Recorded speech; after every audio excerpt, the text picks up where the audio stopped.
Bonsoir l'Afrique, bonsoir le monde, bienvenue sur l'Afrique Magazine News pour une nouvelle chronique géopolitique.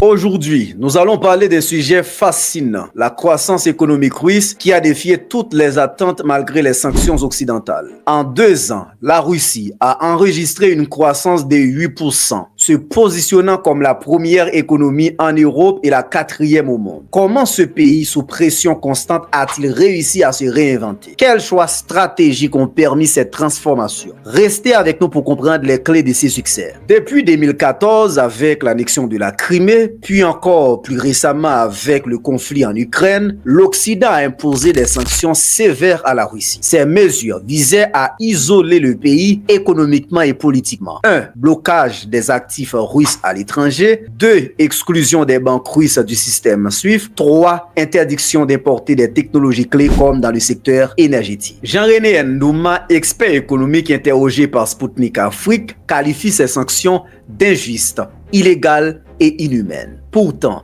au lieu d'asphyxier la Russie, ces restrictions ont poussé Moscou à innover et à chercher des solutions plus audacieuses. Face aux sanctions, la Russie a adopté une stratégie qui repose sur 3 piliers. Premier aspect, renforcement des partenariats non occidentaux, c'est-à-dire la Russie a tourné son attention vers des pays partenaires en Asie, au Moyen-Orient et en Afrique. La Chine, un partenaire commercial clé avec des échanges en monnaie nationale pour contourner le dollar. L'Inde, grand importateur de pétrole et d'armement russe. L'Iran et la Corée du Nord, alliés stratégiques dans le domaine militaire et énergétique. Deuxième aspect, Moscou a structuré des réformes internes. Réduction de la dépendance du dollar américain, développement de nouvelles infrastructures bancaires pour remplacer les systèmes occidentaux. Troisième aspect, renforcement des liens avec l'Afrique. La Russie a multiplié les projets en Afrique, contrats miniers, exportation d'armement et investissements agricoles et énergétiques. Tous ces choix stratégiques ont permis de réduire l'impact des sanctions occidentales et de diversifier les sources de revenus. Jean-René Ndouma a décrit la Russie comme un poumon patrimonial riche en ressources naturelles. En énergie, la Russie reste l'un des plus grands exportateurs mondiaux de gaz naturel et de pétrole. Sur le plan minéral et métal rare, c'est un producteur essentiel pour l'industrie technologique et militaire. En agriculture, le pays est un acteur majeur dans les exportations de blé. Ces ressources ont servi de levier pour maintenir une balance commerciale positive même en période de crise. En seulement 2 ans, croissance économique de la Russie est égale à environ